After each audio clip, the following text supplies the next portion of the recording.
Je pense que ça veut Alors, dire on va surtout progresser. de croire aux actes et non aux paroles, non au discours. Puisqu'il est déjà en ligne, Omar Totia Abari, on va le faire réagir sur cette autre sortie médiatique du ministre secrétaire général et porte-parole de la présidence. Il s'agit bien du colonel Amara Kamara, intervention relative au secteur minier, bien entendu. On refait le monde, l'invité. Omar Totia Abari, bonsoir.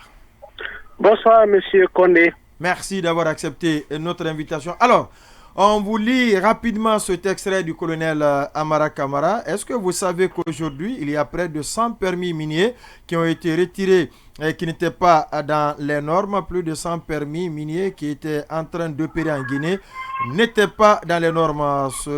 Ça ne fait pas de débat et pourtant, ça mérite d'être connu parce qu'aujourd'hui, ce sont ces mines-là qui nourrissent notre économie. Ils faisaient travailler illégalement en Guinée. Il y avait près de 100 permis donc miniers qui opéraient illégalement en Guinée, a dit Amara Kamara lors de la conférence de presse qu'il a conjointement animée avec le porte-parole du gouvernement. Alors, dites-nous, comment se passe l'assainissement du cadastre minier?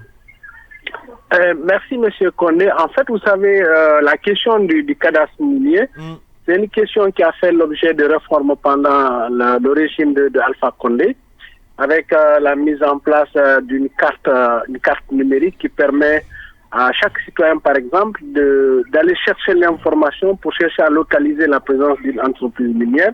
Vous savez, globalement, quand on prend aujourd'hui la situation du cadastre minier, on a plusieurs catégories de types miniers. On a des permis de recherche, on a des permis d'exploitation semi-industrielle, on a des permis d'exploitation industrielle et on a des concessions minières. Et si on se réfère aux données publiées par l'IPE Guinée, au 31 décembre 2020, on avait 1055 types miniers, toutes catégories confondues dans le cadastre. Et près de 28 concessions minières. Ça, c'est des concessions quand même qui demandent des investissements qui se chiffrent à des milliards de dollars et qui disposent quand même de conventions minières. Donc, c'est un problème global parce que jusqu'à présent, on a encore des sociétés qui détiennent soit des permis de recherche ou des permis d'exploitation industrielle, voire même des concessions minières, et qui ne respectent pas la réglementation telle que prévue par le code minier sur les délais d'entrée en production industrielle. Oui, question suivante.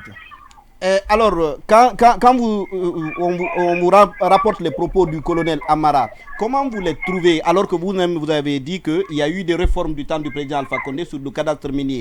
Est-ce qu'il est possible qu'il y ait eu 100 permis qui évoluaient de manière illégale sur le terrain en Guinée? C'est possible. Vous savez, beaucoup de sociétés ont réussi à acquérir des permis en Guinée. Et c'est d'ailleurs un des problèmes soulevés souvent par les partenaires au sein de l'ITIE, c'est la propriété effective des titres miniers. Vous savez, si on ne divulgue pas le nom des propriétés, des propriétés réelles des titres miniers, beaucoup de commis de l'État peuvent profiter de leur position pour acquérir des permis miniers. Et ça va être très difficile après de les retirer sur la liste du cadastre minier compte tenu de leur position. Normalement, le code minier dit lorsque un industriel acquiert un titre minier, si par exemple c'est un permis d'exploitation, prenons l'exemple d'une concession minière, c'est plus simple, une année après la date d'attribution du titre minier, si le titulaire n'entre pas en développement, ce qu'on appelle les travaux de développement, il peut par exemple payer une pénalité de près de 2 millions de dollars par mois pour les 3 premiers mois et le montant de la peut être majoré jusqu'à 10% à partir du 4e mois. Donc vous avez par exemple, ça c'est des dispositions qui ne font pas l'objet d'application et qui font perdre de l'argent à la Guinée. Il y a par exemple le cas des titres permis d'exploitation industrielle qui imposent des pénalités au bout d'un certain nombre de mois, 18 mois, qui peuvent aller à 100 000 dollars par mois. Et donc c'est très difficile aujourd'hui de distinguer quels sont les titres qui ont respecté ces délais d'une année pour entrer en phase de développement, ou bien quels sont les permis qui n'ont pas respecté les délais de 4 années requis par le code minier pour entrer en phase de production commerciale. D'accord.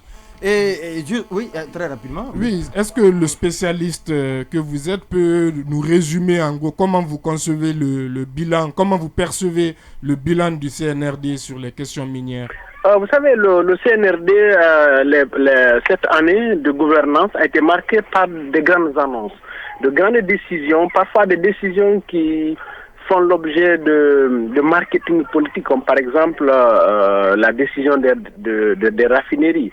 On savait que techniquement c'était impossible de mettre en place des raffineries dans les délais imposés par le gouvernement guinéen. C'est un processus à long terme. Mais c'était quand même une forte décision politique qui peut à long terme se matérialiser. Il y a aussi la question du prix de référence tout dernièrement.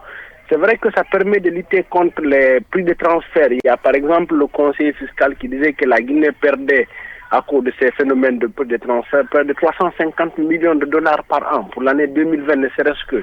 Et donc c'est beaucoup d'argent que nous perdons. Donc l'État essaie de lutter contre ces politiques de prix de transfert. Mais malheureusement, la formule qui a été mise en place d'abord pose un premier problème juridique, c'est la propriété intellectuelle de la formule. La Guinée n'est pas propriété de cette formule. Elle appartient à CBIX, qui est une formule développée par un groupe australien qu'on appelle le groupe CM. Donc, certainement, on risque d'avoir des soucis juridiques à ce niveau. Et l'applicabilité de la formule elle-même au niveau des entreprises minières en Guinée pose problème parce que c'est une formule adaptée au marché chinois. Et donc, toutes les entreprises en Guinée ne vendent pas leur bauxite en Chine. On a la CBG avec Alcoa, qui est un groupe américain. On a Rusal, on a le groupe GAC qui vend aux Émiratis. On a des groupes indiens, on a des Anglais avec Alufera Boufa, même si elle est en difficulté. Donc, on a plusieurs nationalités qui ne sont pas chinois. Et donc, c'est très difficile de les appliquer à un prix pratiqué en Chine. Ça, c'est un premier niveau de difficulté. Le deuxième niveau de difficulté, c'est la teneur contenue dans le titre, dans la formule. La formule, puisqu'elle se réfère à celle qui est pratiquée en Chine avec le groupe CBIX, fixe une teneur autour de 50% d'alumine lorsque un minerai arrive sur le marché chinois. Et nous, notre code minier ici, pour le calcul de la taxe d'extraction et la taxe d'exportation, fixe la teneur à 40%. Donc vous voyez déjà, il y a une différence de près de 10% entre la teneur fixée par la formule que la Guinée vient de mettre en place et la teneur qui figure dans le code minier. Donc il y a énormément de difficultés qui font que ça va être très difficile de mettre en application cette formule au niveau des entreprises minières. Déjà, il y a des résistances. Beaucoup d'entreprises estiment qu'elles ne vont pas appliquer cette formule. Mais déjà, c'est une volonté marquée par l'État pour lutter contre la perte de ressources avec les prix de transfert. Oumar Toti Abari, consultant sur les questions minières. Merci à vous d'être passé dans cette émission. Avant d'aller à la pause, j'ajoute que du temps de Alpha Condé, la réforme a permis d'annuler 848 permis miniers lors de la réforme pour cause de non-respect des dispositions du code minier. Nous a envoyé un des auditeurs qui n'a pas laissé son nom. On va donc à la pause. On se reprendra tout à l'heure pour la suite de cette émission.